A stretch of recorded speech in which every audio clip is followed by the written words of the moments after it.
Anong mensahe ang kailangan marinig ng mga Capricorn sa buong buwan ng December 2024? Pwedeng nangyayari na to o mangyayari pa lang. Kung hindi man para sa inyo itong magiging reading, edi baka para sa someone na malapit sa inyo o sa someone na kakilala nyo mismo. Baka may lumabas na gender mamaya, gawin nyo na lang. Energy, masculine at feminine energy. Pwede rin naman na huwag nyo nang pansinin ang gender. Hindi ko masasabi kung anong magiging reading, kung positive ba o negative. Depende sa kung anong mapipick up kong energy. Walang masama kung panonoorin nyo rin ang inyong sun, moon, at rising sign. Kasi who knows, baka alin man sa mga yun ay mag-resonate na sa sitwasyon ng iba sa inyo.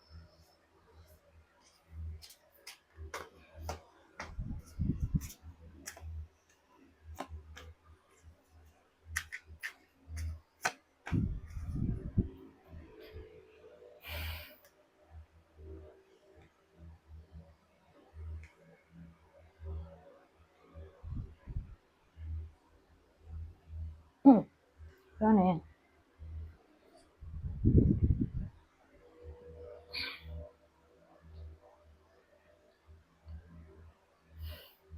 Well, ang dating sa akin sa work to, in a way na para bang may iba sa inyo na sad o disappointed sila doon sa work nila for some reason na umaasa sila ng pagbabago.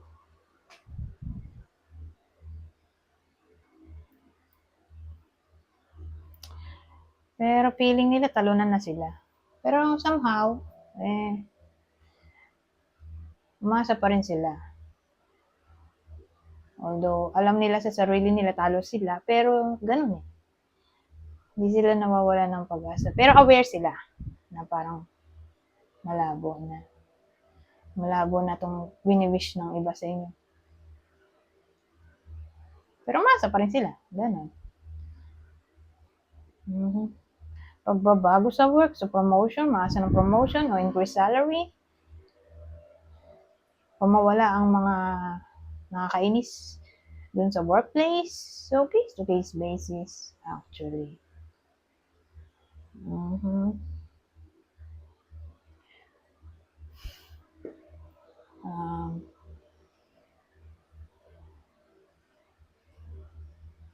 Ano pa ba?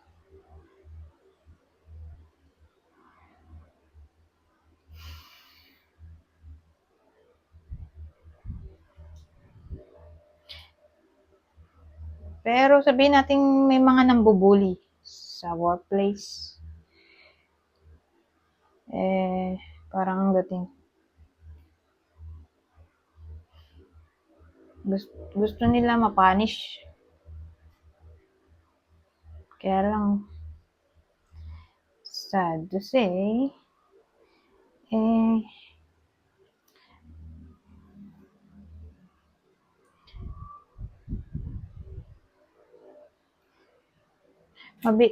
tawag dito, malakas ang kapit ng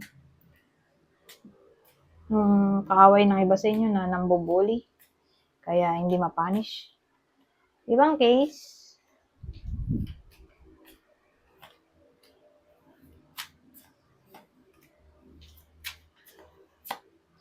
ibang pwedeng mangyari sa December for sa mga couple. Ibang case, ano kaya to? Ito maganda in a way na yung mga tawag dito, mga family members, so relatives na hindi close. Ganun eh, hindi sila close. For some reason, magre-reunite sila dito, magiging masaya. May celebration na maaaring mangyari. O siguro, pwede rin namang family dispute to, nagkaaway-away yung mga magkakapamilya, magkakapitbahay, magkakamag-anak. Na yun nga, di na sila nag-uusap. So, for some reason, baka nga,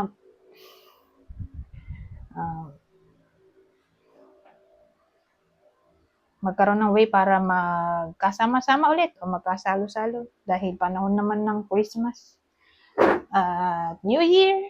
So, who knows? Baka posible pa rin naman na magkaayos pa, di ba?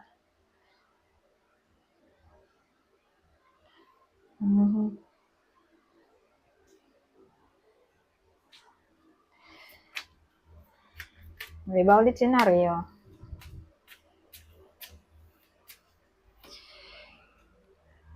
Kunin nyo lang yung information na tingin nyo ay fit sa sitwasyon nyo. Pwede nangyayari na to, o mangyayari pa lang, o pwede rin itong tumama sa someone na malapit sa inyo, kung di man tumama sa inyo. Ano naman to? Moving forward. Ano to? Nagbaliktaran tong mga to. Lahat pala sila baliktad eh.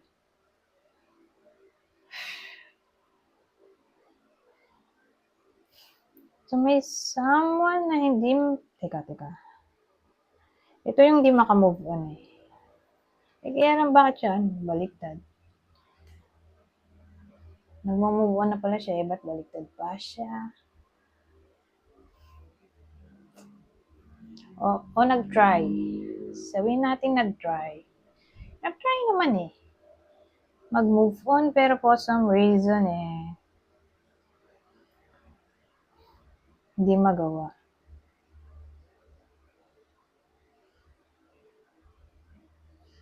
Hindi magawa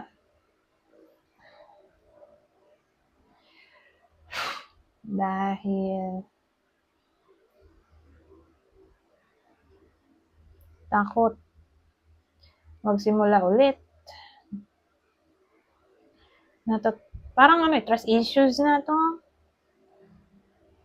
Ayun, may trust issues. May trust issues yung babae.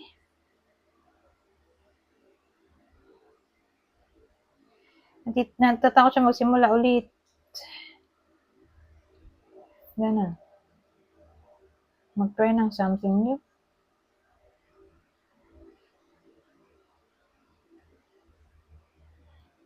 Kasi sobrang sad niya. Yung sobrang sadness nakaka-apekto sa kanyang mentality at overall health.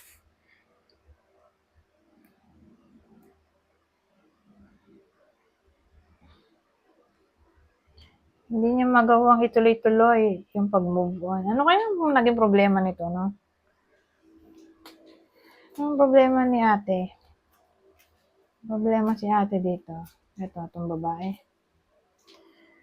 Pwede nangyayari na to. Kung mangyayari pa lang, pero ano kayang problema niya? Ba't di siya makamove on? Naapektuhan ang kanyang mentality.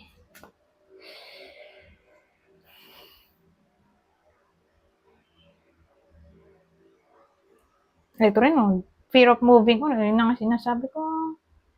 Puno siya ng anxiety, negativity, stress.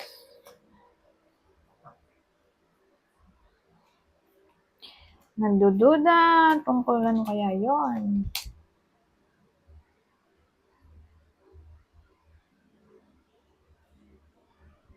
Bitter.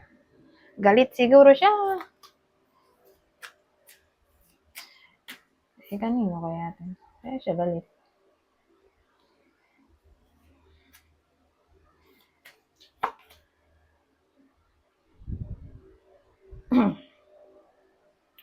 So, ano to?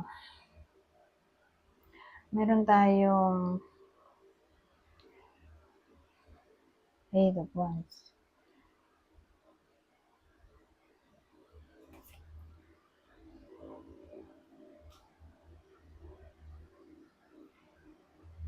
Siguro yung someone ay malayo sa kanya. O due to impulsiveness. Ano kaya ito? May impulsive na ginawa sa kanya eh. O decision na nakapekto sa kanya. Ano kaya? Sino kaya kaway nito? Parang yung kaway niya may ginawang something na hindi pinag-isipan na kinagalit ng babae.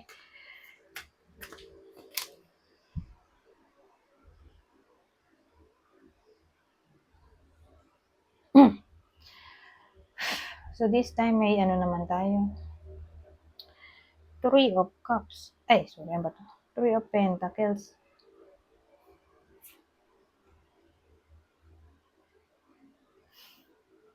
Pero balik.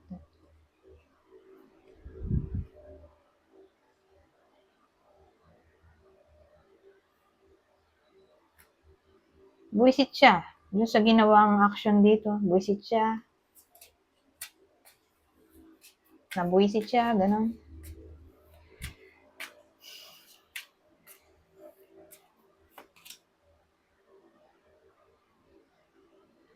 Pera ang pinagawa yan. Utang siguro.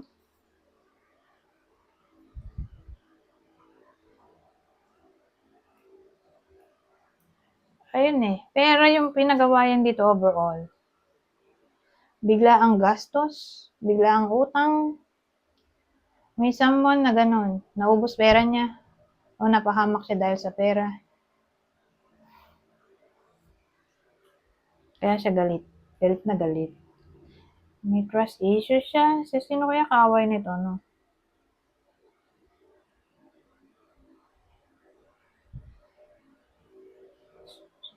Naapektuhan pati kanyang mental health.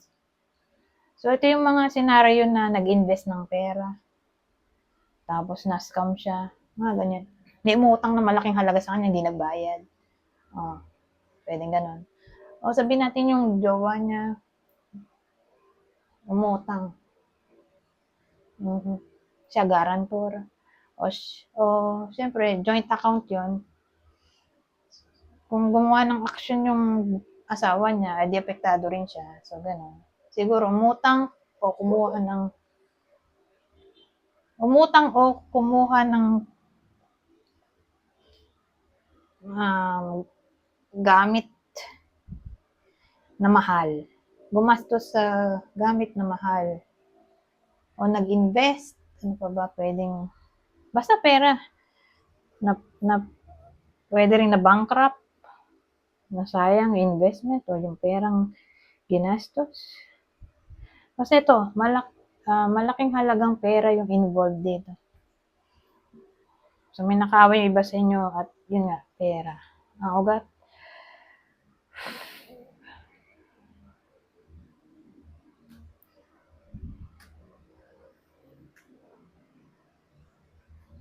Pero babae lang. Babae lang yung involved. Anyways, babae mamomroblema. O namomroblema na. Kasi kung namomroblema na siya, hindi pa rin mababalik yung pera sa kanya sa ngayong December. Ay yung ginastos o kung utang yan, di baon na siya sa utang. Na siya magagawa. O pwede rin inakawan siya ng pera. Depende. Basta pera yung problema niya. Apektuhan na yung mentality niya. Ibang case, divorce, they receiving withholding.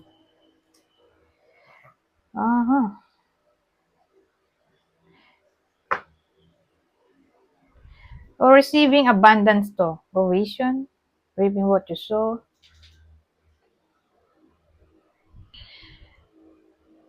So, regardless kung sino kayo dyan sa naging kwento natin. Overall na to, ha? Kumbaga, makaka-receive yung iba sa inyo ng abundance, prosperity, blessing, don't worry. Kung ano man yung pinagpaguran nyo, eto, mag-aani na kayo, promotion, possible. Pero dun sa babae kaninang namomroblema sa pera, sabihin natin, hindi pa rin ma-solve yun. Pero may darating na blessing, okay, sa ibang form. O galing sa ibang tao. Kaya don't worry. Magiging masaya pa rin siya. Hindi nga lang buo ang saya dahil nawalan siya ng pera. Pero at least, di ba? May darating na something na ikatutuwa niya. Pero again, overall na to, pangkalahatan. Makaka-receive ang iba sa inyo ng abundance, prosperity, blessing, magbubunga ang mga pinaghirapan, promotion, magkaka-work, magiging sila na ng ka-fling niya o magliligaw. Depende kung anong gusto niyong blessing. Basta may paparating na good news. Anyways, ano pang masasabi dito? Realignment. Shift your perspective for a gained sense of clarity. So, iayos daw ng iba sa inyo ang kanilang perception na lang o perspective. Kailangan nila ng change dito para makagain ng clarity.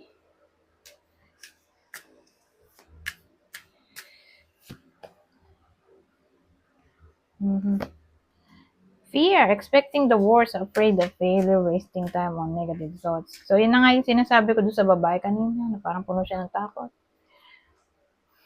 So, overall na pala to, yung energy. Na para bang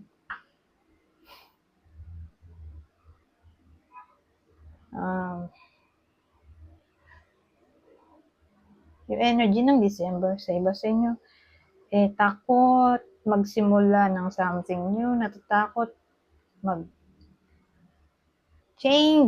Puro takot dito. Puro negativity yung thoughts. So, maganda kung baguhin yan. Baka yun na yun. Yung sinasabing change dito. Shift your perspective for a gained sense of clarity. So, wag laging takot. At wag laging pessimistic.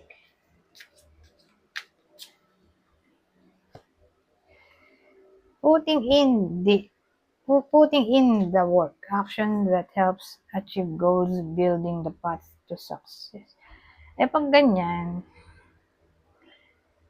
ano siya, makukuha nyo lang yung success na gusto nyo kung a-actionan, ganun eh.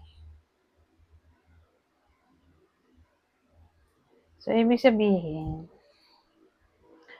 para makuha nyo tong success o goal, kailangan nyo mag-effort. Yun lang yun, in short. Anyways, hanggang dito na lang. Goodbye for now.